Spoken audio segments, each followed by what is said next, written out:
Imagine how much this can change. I compliment Alan. I notice Alan is uncomfortable. I say, hey man, how come you're uncomfortable? And I compliment you on that. And then boom, we're off to the races on an awareness at least. If you could see yourself like I see you, your entire life would change.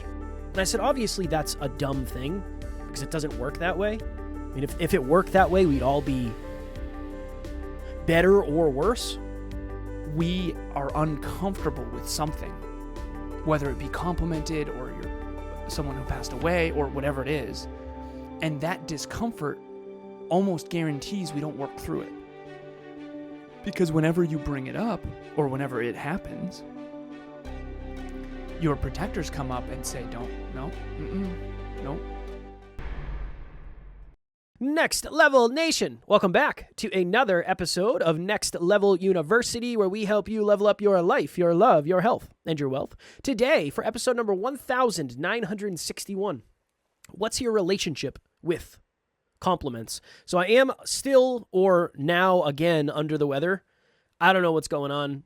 Send me your good vibes and your energetic healings, please. This episode brought to you by NyQuil. NyQuil. This one is, well... No, it's off-brand Dayquil type medicine today. You can't take NyQuil during the day because that evidently is bad. You'd fall asleep on here. I don't think so. I'd power through and get the hallucinogenic benefits, which would be pretty cool. Benefits. All right. I had a deep conversation with somebody this weekend, and they gave me a lot of compliments on my productivity and my morning routine and a lot of the accomplishments that, quote unquote, that I've had over the last 8 years and all that stuff. And it was very strange for me because usually I find myself being comfortable with compliments. And it was weird. I didn't enjoy it necessarily. Here's my thesis. What is happening here? Yeah, what is happening? This is my thesis. When you get compliments on things that you have gotten compliments on in the past and owned, I think it's easier. So for a lot of my life, I've gotten compliments on, hey, you're in really good shape. Hey, you're whatever. Hey, you're jacked, blah, blah, blah. And that has always been, thank you so much. I appreciate it. But I mean, I've been working really, really hard on this, and I've done fitness shows and photo shoots and bodybuilding, right? So it's like, yeah, that makes sense. So that makes sense. And I've gotten a lot of compliments on, you're a good speaker and you're a good podcaster. Awesome, thank you. It took me a while to get to the place where I was able to own that. This is my thesis for today's episode. What if the compliments that you get that you don't believe yet are the ones that make you the most uncomfortable? That's one thought. Or two, the compliments that you get that directly affect or poke your inner fears are the ones that you don't want to accept. So many times on this podcast, Alan, I will talk about how much you've helped me. And the second I start talking about that, your face tenses up and you, and I'm looking at the camera vigorously for those who are listening. And then you start to get redder and redder and redder. I'm willing to bet that's because that compliment directly pokes the inner fear of, well, if Kevin says that I'm good, and if Kevin says he's helped me a lot, that's going to further create distance between me and other people, and I'm somehow going to end up alone because of that. That's my thesis in today's episode. You have any rebut? I don't know why it makes me uncomfortable when you say that. Let's dig. There's been nobody on this planet who has helped me as much as you have. That is a factual statement. What are you feeling? Sit on the couch. What are you feeling? Well, intellectually, I know that's true. I think deep down, I know that's true too. I think emotionally, it's scary. Okay. So, soul level, for sure. I mean, I could have told you that. I'm kidding. See, this is why no one compliments me. This is why no one compliments me. I do intellectually know. I have calculated that is true. I think emotionally it's harder to accept. And I think that's a self-worth thing more than a knowing thing. I'm really trying to figure this out too with all my clients because there's such a disconnect with all of us, myself included, between what you intellectually understand and what you emotionally feel. So I can intellectually understand that I've helped you more than any other person. And behind the scenes, with no one listening, I could say that to myself and say, yes, that is true. And I know that's true, and I've earned that. It's not like, it's not like I've only talked to you once a month for the last several years. And I think to myself, okay, the amount of time and effort that I've put into helping Kev is higher than anyone else ever has, and I do know that to be true. But emotionally, if you are saying that on this podcast, why would that make me uncomfortable emotionally?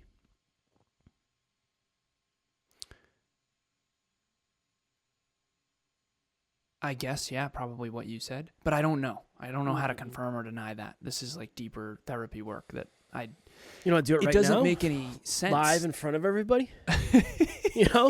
Little therapy work amongst friends. Little therapy work. Do you think it goes both ways? Because I have a thought of, if somebody said, I feel like I don't know nearly as much about anything as people think. Like, that's my thought. I don't know nearly as much about anything as anybody thinks. That presupposes that you know what people think you know. I think you know more than most people think. But can you, intellectually, when somebody says you know a lot, I feel like I can say thank you. But emotionally, it's like, yeah, but you don't know that I don't know almost anything compared to what you think I do. Right. Well, okay. Kevin and I are extremely different, but there are fundamentals about the human condition that apply, even though they apply in opposite ways. Okay. How are we going to figure this out? So you compliment me and say something that I intellectually know, that I've helped you more than any other human, and I do appreciate it.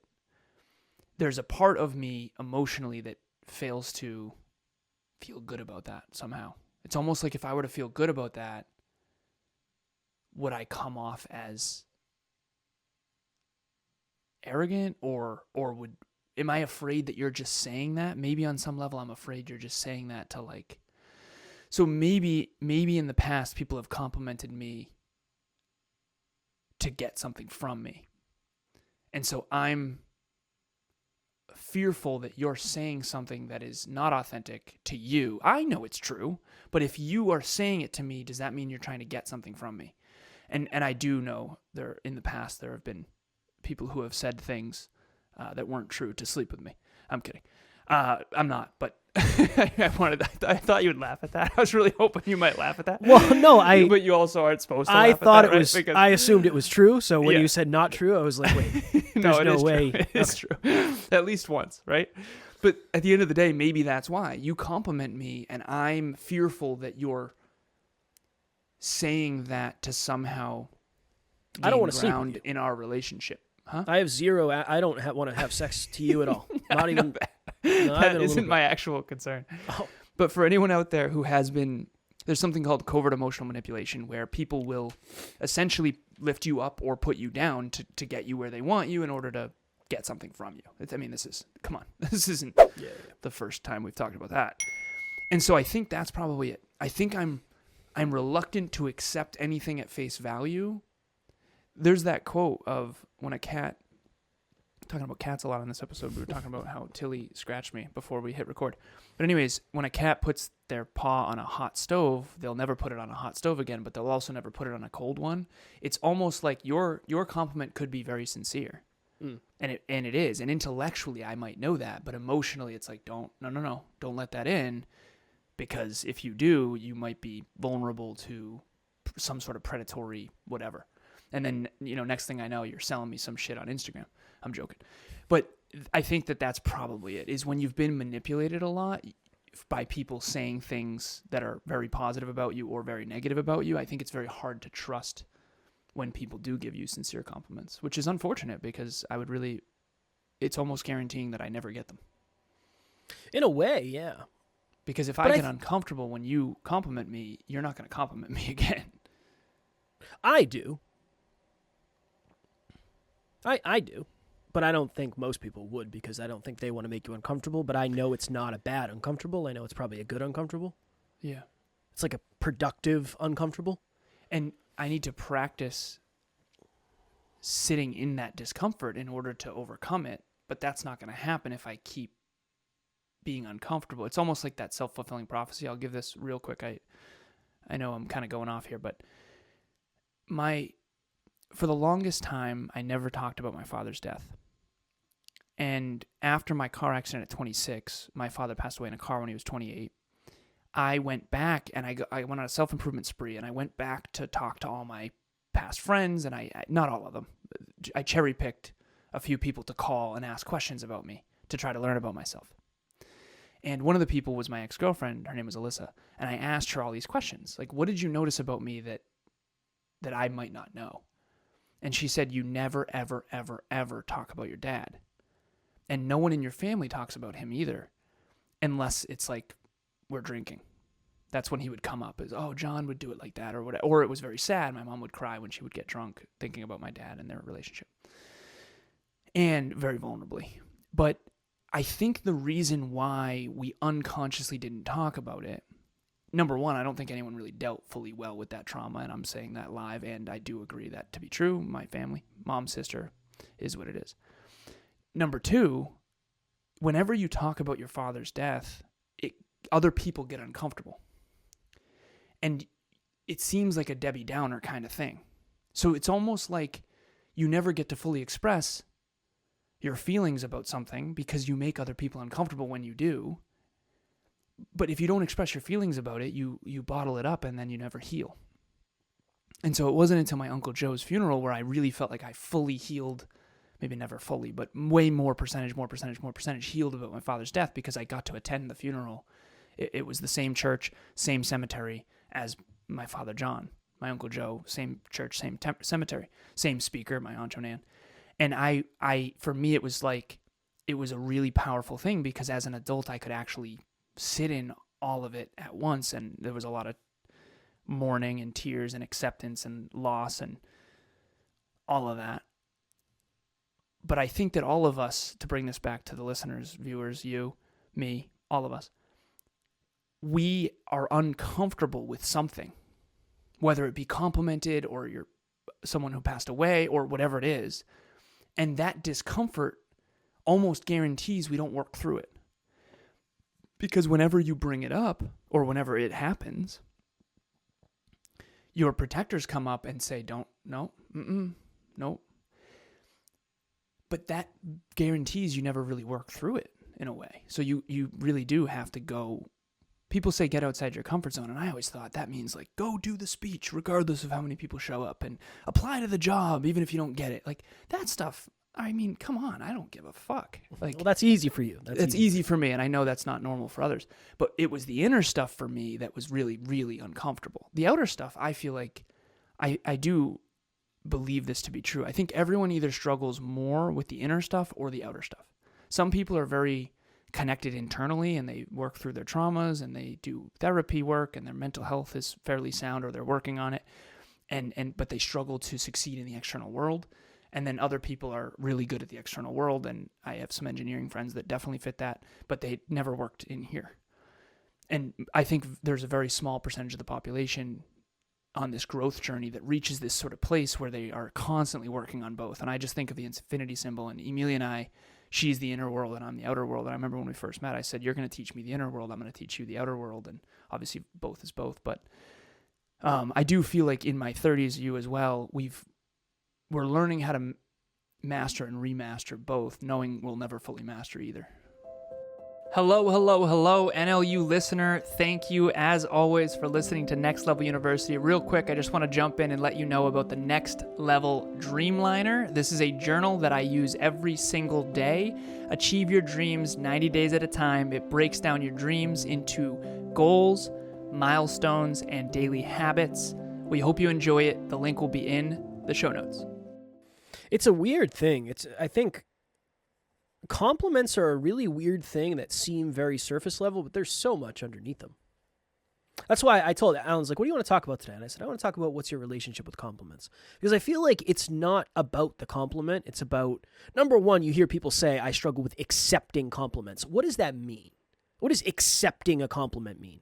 I feel like that most likely means you struggle with accepting that it's true about you. Because it probably directly goes against what you think about yourself. Or, I think this is one for me. So let's say somebody says, hey, you've done a really, really good job at growing the business. And I've had a lot of people say, it's really amazing what you've created. Like, yeah, it is. I know, isn't it? Yeah, baby. My fear with accepting that compliment is I will unconsciously accept more credit than I should. And then that'll get in What's my... the fear under that? I'll lose my You'll become humility. delusional. No, I'll lose my humility. Well, I guess it's the same thing, but Yeah. I'll lose my... Okay, or what happens if you lose your humility? everything goes to shit. Yeah. Everything goes to shit. It's all... People say, well, don't make fear-based decisions. That's impossible. Yeah, no, I think that's dumb. Yeah, that's dumb. Yeah. Not having any fears is like having no humility. So if a bear knocks at your door with his or her massive claws, and you're like, yeah, I could be selling something. No, okay, I'll answer the door. You're gonna get mauled because he's not selling anything. He's not selling anything. He's trying to come in the fridge. I would like to. Have you thought at all about solar for your roof? That's not why he's there. He's there to rip your neck out. So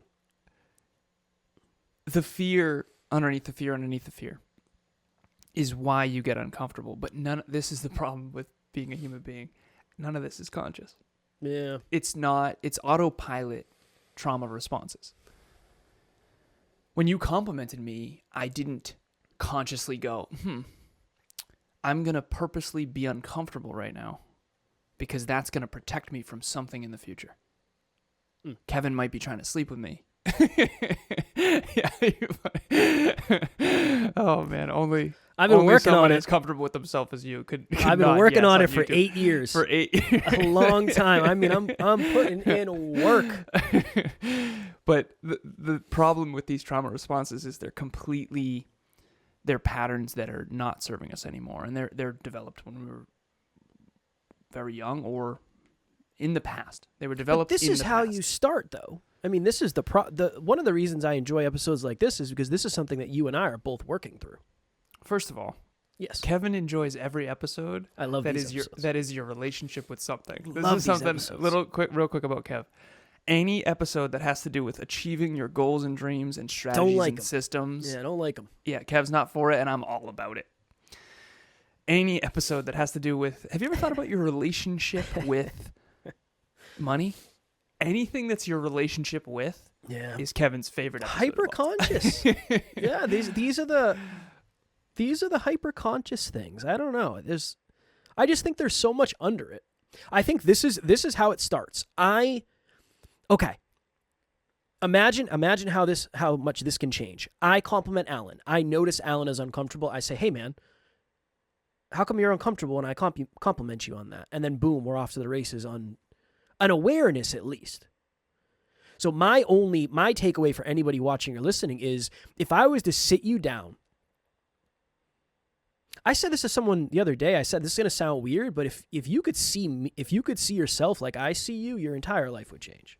Yeah, and I said, obviously, that's a dumb thing because it doesn't work that way. I mean, if it worked that way, we'd all be better or worse because some people probably see you way less than you actually are, so that is dumb. But I don't even if I made a list of all the amazing things that you are that you don't believe you are yet, you might not believe them.